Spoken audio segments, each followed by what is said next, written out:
இல்லை, சூழும் ஜனம் நல்லதில்லை. உன்னை என்று இவ்வுலகில் வல்லதொரு தெய்வம் இல்லை. தடுமாறி திருக்கோயில் வந்தேன் அம்மா. அம்மா ஜெகதீஸ்வரி, உந்தன் குழந்தை என்னை ஆதரி.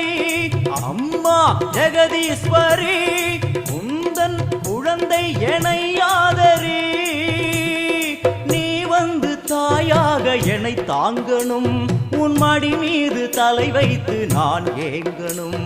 சலனங்கள் இல்லாமல் மனம் தூங்கணும், மனம் தூங்கணும், மனம் தூங்கணும். எங்களுக்கு குறையும் உண்டு, அதனை நான் அழுது சொல்லலாமா? என் தாய்